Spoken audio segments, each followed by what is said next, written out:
Eu perguntei a ele como é que a gente faz para participar do PPA participativo, do orçamento participativo. Eu acho que é importante. Ele vai passar essas informações. Depois, eu vou abrir para 5 perguntas, na eventualidade de as pessoas terem dúvidas e quererem fazer perguntas para a gente. O Igor vai ficar um pouquinho, o Penido um pouco menos, mas a gente está aqui, o Marquinho, eu e o Igor, para a gente responder aí eventuais dúvidas que vocês tenham. Então, eu passo a palavra para o Igor e depois a gente abre para vocês poderem fazer questões. Então, obrigada, deputada. De fato, já estava na minha fala essa questão do PPA, mas eu acabei esquecendo, estava anotado aqui, não vi o que eu precisava falar, mas agora tem essa oportunidade de trazer para vocês. Então, como eu disse, ontem e hoje está tendo lá em Brasília o lançamento do PPA participativo. Então, vieram representantes dos conselhos federais, tem mais de 300 representantes em Brasília nesse momento, fazendo a discussão, então, de como operacionalizar esse orçamento participativo também.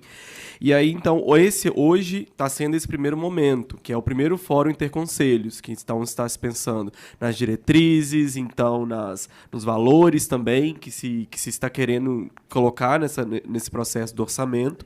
Nós vamos ter 27 reuniões estaduais, que vão ser no formato de plenárias estaduais também, que vão começar em 10 de maio. A primeira vai ser na Bahia, e a última vai ser aqui no estado de São Paulo, que é no dia 10 de julho de 2023. Se eu não me engano, tem que ver o horário certinho, mas posso passar para a deputada também. Vai ter uma equipe, então, do governo federal acompanhando todo esse processo, então, cada uma dessas plenárias.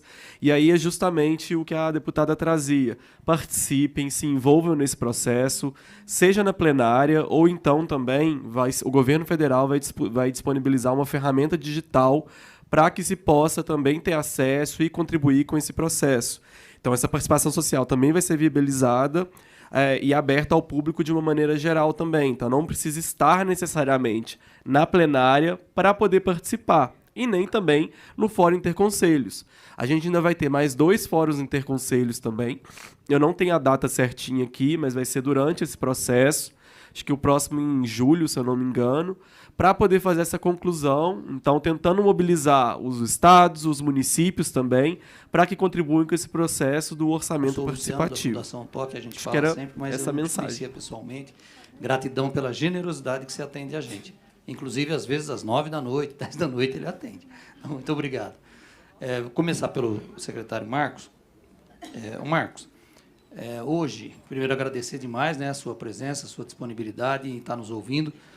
Nós temos no Estado de São Paulo o maior programa de transferência de recursos para as entidades do terceiro setor, que é o Nota Fiscal Paulista. A última atualização desse programa foi feita em 2017.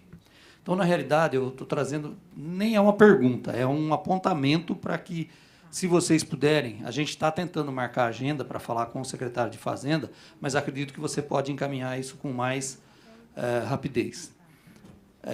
Está acontecendo um fenômeno que não foi previsto lá em 2016, 2017, quando o programa foi atualizado, que é as empresas de marketplace entrando no mercado de maneira muito forte. Então, nós temos hoje, para você ter uma ideia, no mês de novembro, nós tivemos 49% das notas zeradas. Elas não dão nenhum crédito. E tivemos, no mês de dezembro, 46% das notas completamente zeradas. Então, assim, olha, a pergunta que eu faço, eu vou citar o nome de uma empresa, por exemplo. A Amazon é uma empresa de marketplace, uma gigante, uma big tech, e ela não paga nem um centavo de ICMS. E quando eu faço um pedido na Amazon, eu sou um consumidor da Amazon, ela me manda uma nota dela. E quando eu reclamo a ela que ela não paga o ICMS, ela me diz o seguinte: mas não sou eu que vendo. Eu sou apenas um ponto de venda e a pessoa, eu faço marketplace. Então, em algum lugar, eu presumo que em algum lugar do caminho esse ICMS foi recolhido. Se foi assim, em algum lugar do caminho esse ICMS foi recolhido. Se ele não foi recolhido, aí é pior. Aí nós estamos diante de um caso de sonegação. Então, assim, a gente precisaria identificar se esse ICMS está sendo recolhido, porque é muita nota. Então, quando eu estou falando de 49%, 46%, e, de novo, o Nota Fiscal Paulista ele é o maior programa de transferência de renda do país, não sei nem se não é do planeta, mas do país eu sei que ele é. E ele é um recurso fantástico, por quê? Porque a gente tem liberdade para usá-lo. Quando a gente encaminha uma emenda para a deputada, o Marquinho faz toda essa parte técnica, a gente sabe, é para comprar um veículo, é para comprar uma máquina, é para comprar computadores, e é isso, acabou. O Nota Fiscal Paulista, se me quebra uma torneira, eu posso trocar. Se eu preciso comprar toner para impressora, eu posso comprar. Presto contas direitinho, TCE, tudo bonitinho, mas é um recurso que vale muito. E em 2017, eu tive com o secretário estadual de Fazenda, conversando sobre o programa Nota Fiscal, quando daquela atualização, que foi difícil de entender no primeiro momento, né? A deputada participou muito, e aquela atualização foi ótima, mas agora está precisando de creio eu, que precisa de uma nova atualização. Não sei se os companheiros aqui concordam, mas eu acompanho diariamente o programa Nota Fiscal Paulista pela importância que ele tem para a gente, e ele precisa de uma atualização. E o secretário, naquela época, ele me disse o seguinte, ele falou, olha, porque eu perguntei para ele, é importante para vocês o Nota Fiscal Paulista, ele dá algum retorno para o Estado? E a resposta que ele me deu foi a seguinte, a cada R$1 transferido para uma entidade, gera para o governo de volta R$1,70. Então, nem esquema de pirâmide está dando isso mais. Então, assim, nem Bitcoin, né? Vamos aí, vamos estimular. A gente está lá fazendo papel de fiscal, cadastrando pessoas, pedindo nota fiscal. Eu sou chato pra cacete. Eu vou na padaria, compro um pão e eu quero a nota. Outro dia eu deixei o pão em cima do balcão porque a moça se recusou a dar nota, saí e denunciei a padaria. Entendeu? Porque é importante. Pagar imposto não é importante só porque vai dar um crédito para nós lá. É porque é de lá que o Estado tira o dinheiro para a educação, para a saúde, para a segurança e para tudo mais. Então, eu queria fazer esse apontamento para você, Marco, e pedir assim, uma atenção muito especial para isso, porque a gente está, de fato, assim, perdendo o potencial de socorro que é esse que é o maior programa. Ele corre o risco de deixar de ser o maior programa, porque a gente sabe que o e-commerce ele não veio, não é passageiro, ele veio para ficar. Fora as empresas que estão quebrando e deixando de pagar o imposto de renda, o ICMS, e também acabam... tinham empresas que eram muito importantes na soma aí dos recursos e estão aí... eu vou citar um nome, não tem problema nenhum com isso, até gostaria que você, se fosse possível, verificasse por quê. Lá em Araraquara, nós temos, por exemplo, o Atacadão, que é uma submarca lá daquela marca grande francesa lá, não lembro agora. Se alguém lembrar, fala o nome. Carrefour, isso. E o Atacadão, até abril de 2021, ele gerava crédito. E gerava bastante. Uma nota do Atacadão chegava a dar de 10% a 12% do valor da nota de crédito para a entidade que era beneficiada com aquela nota. E o último mês que o Atacadão pagou ICMS foi em abril de 2021. E eu não consegui, apesar de ter procurado bastante, entender, não consegui saber se ele parou de pagar porque ele se tornou uma empresa de marketplace, ou se ele não está pagando o ICMS desde essa data, ou se tem um problema no programa. Quando a empresa atrasa o pagamento do ICMS, quando a empresa paga, o governo não volta, ele não retroage para pegar esse crédito que era de direito da instituição que foi atrás desse contribuinte, que cadastrou esse contribuinte, que não é um processo fácil, não é um processo de convencimento fácil. A gente trabalha muito para isso e investe muito nisso. E depois, o direito desse consumidor que foi convencido, que está pedindo a sua nota, que está auxiliando o Estado, ele está sendo desrespeitado. Se, em algum momento, esse ICMS, que está... Estou citando um exemplo, mas tem outros. Estou citando um que é o mais forte. Luciano, para conclusão. Terminando. Então, Marcos, para você seria isso, tá bom? Obrigado. Obrigado pela pergunta, ela é muito importante. Só que esse momento, essa atualização não passa só por uma questão interna do Estado de avaliação. Nós estamos em discussão da reforma tributária, que acaba impactando em tudo isso conforme a maneira que será cobrado o ICMS, se ele passará de ser de origem para destino, se nós teremos uma alíquota única ou não. Então, uma atualização pura e simples da Nota Fiscal Paulista, hoje ela pode ser inócua em função daquilo que for deliberado pela reforma tributária. Então, esse ano passa por todos esses ajustes junto com a reforma tributária. E a questão do e-commerce também, ele é um tema que está sendo discutido de maneira nacional, tanto que hoje o próprio presidente da República também reviu algumas questões, algumas ações com relação a cobranças. É um momento que nós estamos nos adaptando a esse novo comércio, que é o comércio digital, mas, com certeza, a lei que será mandatória nisso é a reforma tributária, que irá dizer o seguinte: como se impacta, como se calcula o ICMS. A partir daí, você pode derivar para a nota fiscal paulista. Tá ok? Gratidão. Obrigado. Eu queria falar com o Igor Muito rapidinho bom. também. Não, mas... Alguém mais? Rapidinho. Só tinha uma outra pergunta para mim, que eu preciso me ausentar. Eu tenho um aqui, compromisso, ó, por pode favor. ser? Depois eu quero falar com o Igor. Desculpa. Tá bom. Adriana, da Pai de Araraquara. Bom dia, boa tarde, Boa tarde. né? Então, assim, dois assuntos que a gente já vem, a nível de federação, eu estou trazendo, Claro. das APAES, que a gente já vem conversando com governos anteriores, que é o financiamento para as pessoas com deficiência acima de 30 anos. Porque hoje a nossa preocupação é que as pessoas com deficiência, com autismo, estão envelhecendo. Então, nós precisamos de financiamento para as pessoas acima de 30. Isso dentro da educação, porque nós, dentro da federação, nós falamos a educação para a vida, tá? Que é uma questão que a gente tem que levantar e falar sempre isso. E também o cuidado com as famílias das pessoas com deficiência. Então, nós precisamos ter projeto dentro das APAES para a gente cuidar dessas famílias. E esse projeto tem custo, né? Então, a gente também queria aproveitar você aqui com a gente nesse momento tão importante, levar para o governador. Seria um projeto, a gente tem até o nome, Cuidando do Cuidador. O nosso governador, desculpa seu nome? Adriana. O nosso governador é muito sensível a esses temas. Ele, outro dia, estava até falando da questão do autismo, ele tem assim, uma relação muito, de muita afinidade, é muito sensível ao tema. Com certeza, ele precisa ser discutido.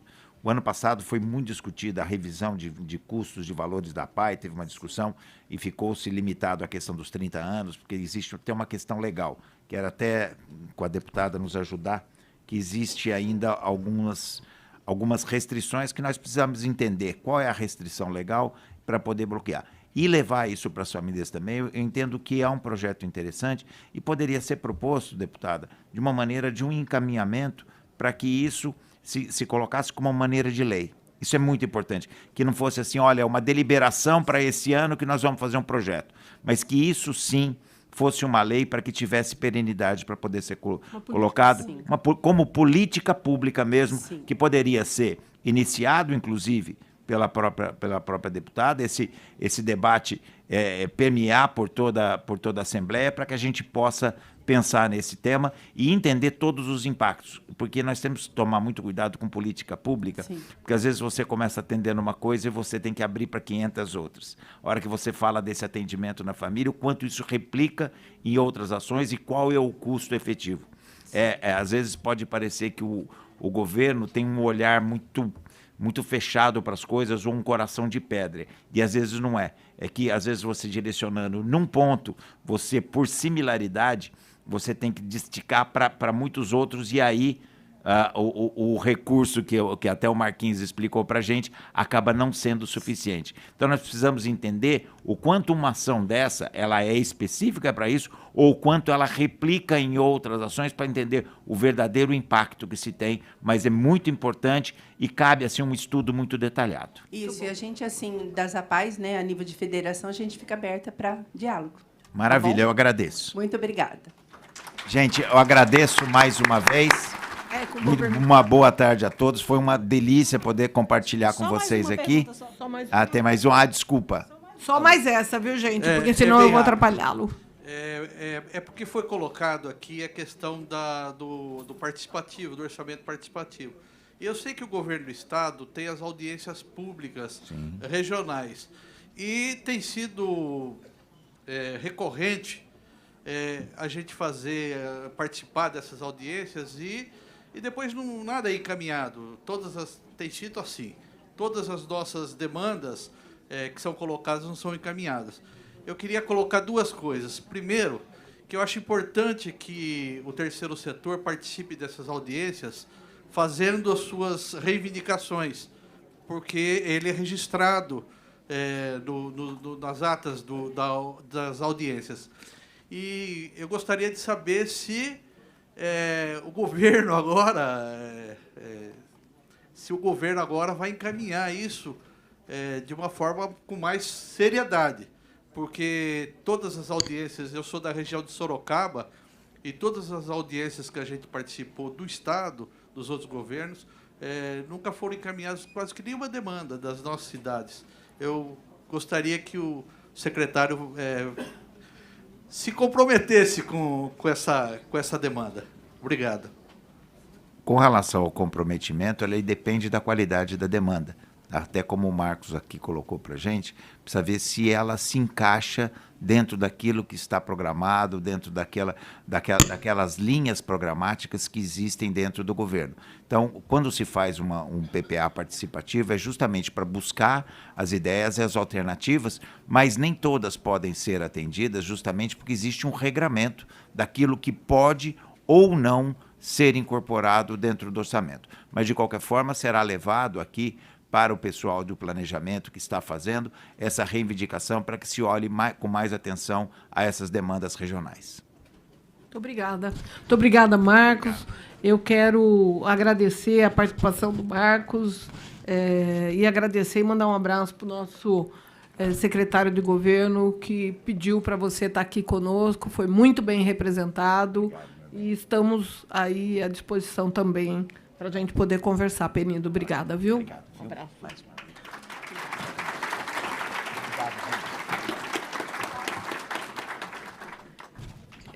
Os próximos... Deputada, o André. Pois não. Olha, nós temos várias pessoas que estão inscritas e já são... Está meio tarde, 1h20. Então, eu pediria para as pessoas que formulassem a pergunta com bastante objetividade, por gentileza. André? Então, bem objetivo, parabenizar pelo evento, acho que isso é fundamental. Obrigada. Importantíssimo. A gente aqui da capital, do movimento de favelas, além da luta pela moradia, não é? A gente desenvolve uma série de atividades, cooperativismo, né? E o mandato tem sido fundamental para garantir o nosso marco zero, diante de tantas ameaças de despejo, né? Que é a luta pela moradia. Mas acho que tem duas questões fundamentais, como tarefas também, Márcia, para o mandato, e aí o Igor aqui é fundamental. Claro, para o Marcos também, acho que tem um monte de demandas, mas a gente encaminha depois através do mandato.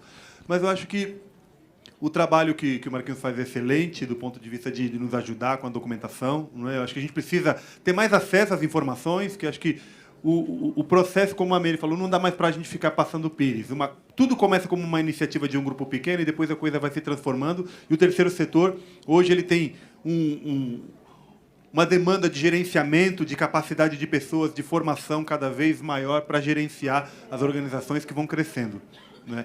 Agora, e o governo federal, com essa mudança, a gente vê perspectivas. Na nossa cooperativa, a gente conseguiu caminhão, na época do governo federal, do presidente Lula, presidenta Dilma, uma série de outras coisas. A gente quer... Agora, tem uma questão que eu acho que é fundamental, que a gente passa por isso, e eu não sei se as outras organizações, que diz respeito o sistema sem papel aqui no Estado, é um aprendizado, mas agora a gente também tem o outro Siconv, que é o Transfere Gov. A gente recebe e-mail todo dia do Transfere Gov com curso de R$5.000 em Brasília.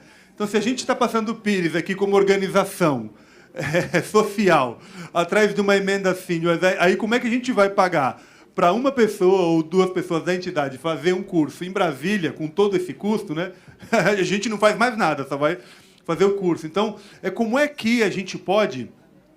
seja aqui através do mandato, e seja também como é que o governo federal pensa, de dialogar no sentido de fomentar mais informações para que essas organizações possam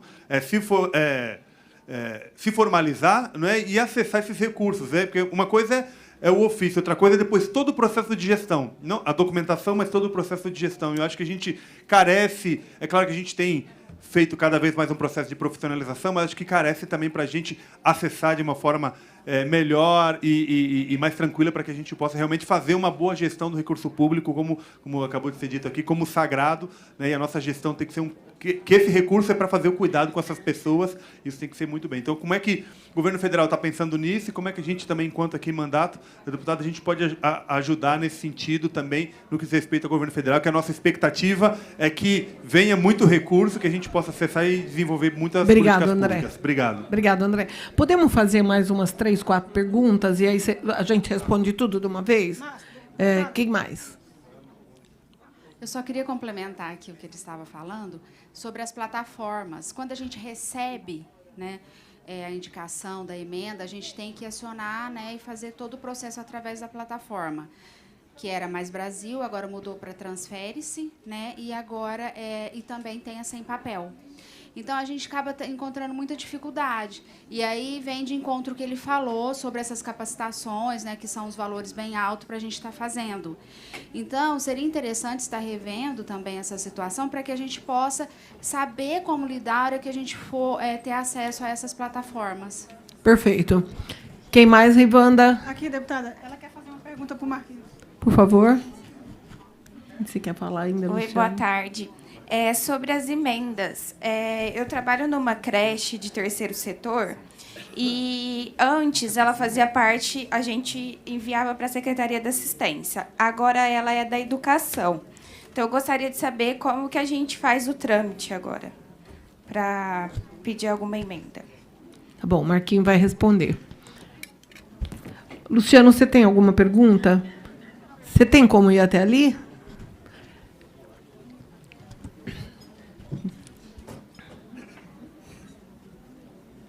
Vamos lá. Desculpa, mas eu vou tentar ser bem breve aqui. O Igor, você tocou num ponto aqui crucial, a interpretação da Lei 13.019. E eu quero falar exatamente disso, que assim, na nossa cidade, por exemplo, Araraquara, o departamento que cuida disso, ele tem uma interpretação que eu acredito estar equivocada. Essa interpretação, que eu não sei se é só lá, mas acredito que não, ela está sendo usada para estatizar as OSCs. Tá? Então, qual era uma grande vantagem que a OSC tinha? A OSC tem, olha, por exemplo, nós estamos distribuindo agora aparelho auditivo, né, para 200 pessoas. Então, a OSC tem um processo de compra muito mais ágil, muito mais enxuto do que o poder público. E isso auxilia a prefeitura, auxilia o poder público de forma geral. Gente, por favor, vamos fazer silêncio para a gente poder ouvir as pessoas que estão perguntando. Por gentileza, o pessoal do cafezinho aí. Só que nesse momento, esse recurso que a gente está fazendo é pelo Pronas, então acaba não passando lá pela parcerias e aí acaba sendo mais tranquilo. Mas quando passa pelo parcerias, então a interpretação deles é a seguinte: eles dão um modelo de projeto pronto para a gente, tem que ser naquele modelo. As OSCs estão perdendo, a Adriana de Araraquara sabe disso, as OSCs estão perdendo a autonomia de fazer aquilo para qual elas nasceram para fazer, elas pensaram em fazer quando fundaram, quando foram instituídas. Tá? Então, eu queria pedir para vocês que se dedicassem a esse ponto, a ter uma interpretação única, né? Porque em Araraquara, o departamento jurídico, por exemplo, a gente vai pedir explicação do porquê que aquilo foi negado, eles respondem assim: nós não falamos com OSCs. Tá? É essa a resposta, nós não falamos com OSC, nós falamos só com o município. E aí você tem que recorrer a vereador, a prefeito, e nem sempre isso está disponível. Tá? Apesar de a gente ter vereadores parceiros, nem sempre está disponível. Tinha uma outra coisa, acabou sumindo. Tinha sumido da minha cabeça aqui. Como o Fábio foi embora, eu acho que era mais para ele. Mas tem um programa, acredito que a APAI use também, que é o Pronas. Programa que desapareceu. O governo anterior simplesmente vetou esse programa, e esse programa é o programa mais sensacional que existe. Pronas. Pronom para atender pessoas com câncer e Pronas para atender pessoas, cuidar da saúde de pessoas com deficiência. Então, é mais um pedido de novo. Eu sei que o ministro Padilha, foi ele que criou essa lei em 2016. Ele já esteve lá com a gente 2 vezes na instituição. Eu sei que ele está se dedicando a resolver isso, mas, assim, 2024, quem trabalha com essa lei não tem recurso. Tá? Quem trabalha com Pronas e Pronon, inclusive o Hospital do Amor lá em Barretos, não vai ficar sem recurso dessa linha. Entendeu? E esse é um recurso muito importante.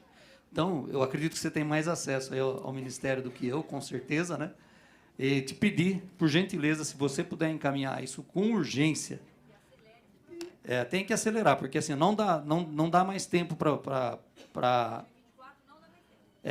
daria não para o início, né? Mas se a gente conseguir acelerar, seria isso. Então, tá bom? E agradecer demais a sua presença. Obrigada, Luciano. Obrigada, Márcia. Vamos responder as perguntas, então? Eu passo para o André, desculpa, para o Igor e depois para o Marcos. Acho que é importante também, eu não disse no início de minha fala, mas eu também venho de sociedade civil.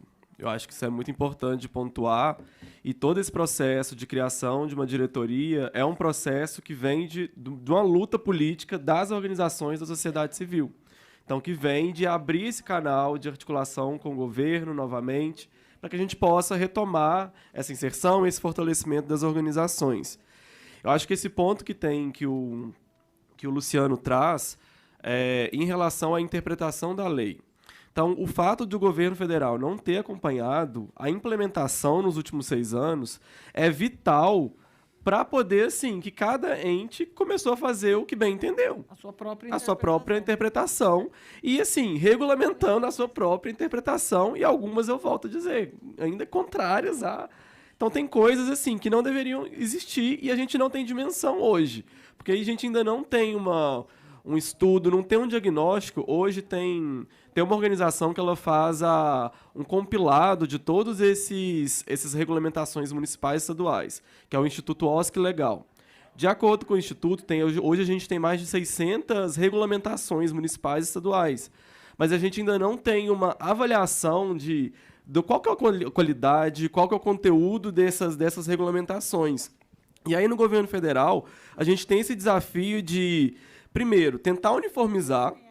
Não, antes de uniformizar, é entender o que a gente precisa uniformizar. Porque, assim, uniformizar é quando a gente já sabe qual que é o cenário, qual que é o estado da arte. E aí, no segundo momento, para tentar fazer esse diálogo. Então, a gente recebe muitos questionamentos sobre a própria compreensão também dos tribunais de contas do Estado, que cada um interpreta a legislação de um jeito, então coloca ali barreiras, então pede questionamentos. Então, até fazer esse diálogo com os tribunais, ele é também de extrema importância. E aí, esse diálogo, acho que já volta no ponto da gente ter esse desafio. Não teve essa priorização pelo governo federal, então a gente não teve como fazer um plano nacional de capacitação, que também tem que envolver os tribunais de contas, os conselheiros, tem que envolver, assim, todos e todas que lidam com essas parcerias. E a nossa dificuldade de poder fazer isso, de pensar de uma maneira sistematizada, que possa, de fato, chegar nos municípios, chegar em quem está, de fato, ali atuando. Que não seja só uma formação que aconteça na ENAP, lá em Brasília, que aí vai ser, então, com os ministérios, então, vai ser uma perspectiva de multiplicação, mas quem está lá e a gente não consegue acompanhar esse processo. Então, assim, que mensagem que está chegando para quem está lá em Brasília, mas que está sendo passada para quem está na ponta. E a gente precisa acompanhar esse processo. Em relação ao Transferigov, o que a gente pensa dessas capacitações não é só sobre o Miroski, só sobre a Lei 3019, mas é sobre a utilização da plataforma também. Entendendo que a gente precisa receber das organizações o que precisa ser implementado, o que precisa ser fortalecido, porque às vezes não é nem o sistema que não funciona. Às vezes é o gestor, quem está utilizando ali também, que não sabe nem as funcionalidades que tem do sistema. Como, por exemplo, precisaria pedir nota fiscal? Não precisaria, porque o sistema você já faz toda essa gestão interna, mas o gestor muitas vezes ele vai lá e pede para subir o download de todas as notas fiscais, mas isso não precisaria. Porque o sistema, se você lança o número da nota, ele já puxa automaticamente. Então, assim, as ferramentas a gente tem. A gente está sabendo usar da melhor maneira? Esse é um das questões que a gente tem que pensar. Em relação ao Pronas e Pronon, e aí, assim, na minha atuação enquanto sociedade civil, eu acompanhei exatamente, eu estava na plataforma por um novo marco regulatório das organizações da sociedade civil, que é a plataforma Miroski. Então, assim, que tem muito conteúdo, nota técnica. Então, tinha o PL 5307, que discutia a questão da prorrogação dos 2 programas, que era de autoria da senadora Mara Gabrilli, inclusive. E, assim, é um projeto que a gente não entende por quê que, assim, não foi renovado. Então, que tinha essa questão do incentivo de 1% para cada uma, dos dois projetos, dos 2 programas, na verdade. E, assim, teve uma incidência da sociedade, ele foi aprovado, mas ele foi vetado pelo presidente da República, Jair Bolsonaro. Então, no momento, ele está aguardando a sessão do Congresso Nacional para poder ter essa apreciação do veto. Mas entendendo, assim, que cada dia que passa, perde-se na implementação dos programas, perde na implementação das organizações que estão fazendo a gestão, tanto em relação à saúde, em relação às pessoas com câncer, com deficiência também. Então, assim, e essa mobilização, e aí pelo governo a gente faz o nosso papel, mas precisa vir da sociedade que agora está lá no Congresso. Que mobilização que está tendo para ter a derrubada do veto também? Então, quais são essas pressões da sociedade civil para que, de fato, a gente consiga prorrogar? Porque é um programa de extrema importância também. E aí, retomando uma fala que, não sei se foi o Penedo ou o Marquinhos que trouxeram, a gente está no governo, a gente disponível para fazer esse diálogo, mas a gente precisa ser acionado. Nos acionem, tragam as demandas, exatamente, seja no nível municipal, no nível estadual, no nível federal. A gente precisa ser acionado, porque senão fica parecendo que, assim, é o Igor com fontes da minha cabeça que estou querendo fazer coisas. Tá certo. Porque eu entendo a importância, a relevância que muita coisa precisa acontecer. Mas é preciso ter esse interlocutor, que é a sociedade civil, que são os movimentos, o terceiro setor, para estar lá pressionando e falando, isso aqui é importante, vamos fazer? Então, continuem cobrando, continuem acionando todas essas estruturas que a gente apresentou aqui hoje. Que aí eu acho que dessa maneira a gente consegue, de fato, aprimorar e implementar as políticas com a participação social e da sociedade civil. Então, agradecer novamente, deputada, Obrigada. Pelo convite e coloco à disposição aqui a diretoria também para a gente seguir nesse diálogo. Espero que esse possa ser um primeiro momento, então, da gente começar com essa agenda das parcerias, mas que a gente se coloca também à disposição para seguir. Muito obrigada. Deixa eu falar uma coisa para vocês. Tem mais uma única pergunta aqui, eu vou formulá-la, mas antes disso eu quero agradecer, né? Agradecer a todos que aqui estiveram, agradecer ao Igor, agradecer ao Fábio, agradecer ao Penido, agradecer ao Marquinho e agradecer a todos vocês. Mas, de forma muito especial, vocês não têm noção do trabalho que a minha equipe teve para a gente poder convidar a todas as entidades, né? Foi uma equipe extremamente zelosa, convidou muita gente. A gente acha que esse espaço é um espaço fundamental para que a gente possa começar a articular de forma organizada. Como disse o Igor aqui, ele precisa saber o que é que nós estamos precisando aqui na base, né? Então, o nosso papel exatamente. O nosso papel é exatamente esse, né? É ser o fio condutor para que o governo federal e o governo do Estado tenham conhecimento daquilo que é necessário, né? E a interlocução ela pode ser feita não só através, como eu já disse, dos instrumentos de orçamento, PPA, LDO e LOA, mas também de demandas como essa que o Luciano traz, de 2 programas fundamentais, né? E que talvez muitas das entidades que estão aqui poderiam ter acessado e nem conheciam. Então, capacitação é fundamental, né? Informação é fundamental. Organização é fundamental, porque para que as pessoas possam conversar. Uma entidade conversando com a outra, ela pode, muitas vezes, tomar ciência de alguma coisa que existe e que nós estamos aqui, qualquer dúvida que vocês tiverem, olha, eu ouvi falar que tem um programa assim, assim, assim. Se a gente não tiver conhecimento, a gente corre atrás. Nós vamos para Brasília.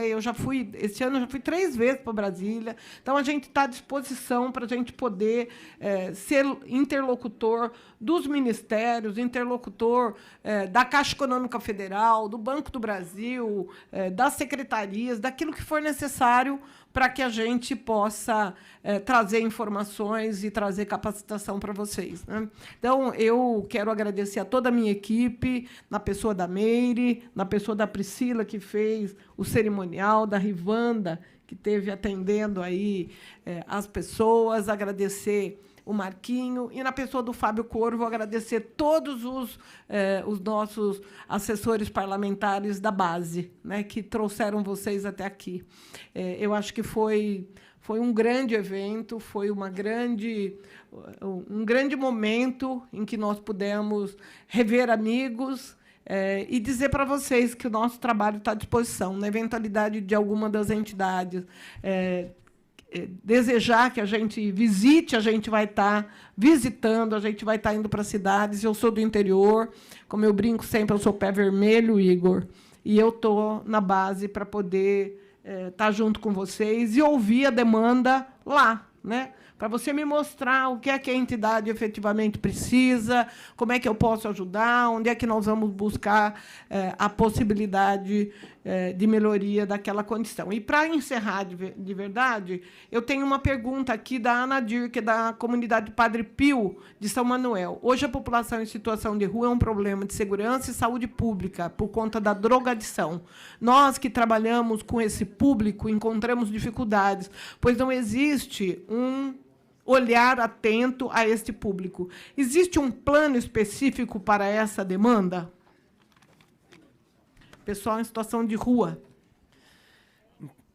Ontem mesmo, então, durante o Fórum Interconselhos, foi colocado justamente que o Ministério de Direitos Humanos, dentre todos os programas, todas as ações que são realizadas, colocou como ações prioritárias a relacionada à população de rua. Então, eu acho que isso dá um destaque da importância que essas demandas, que dessa população específica chegam para o governo federal, a partir também de como ele está se colocando para poder se abrir para receber essas demandas e articular com a sociedade civil também.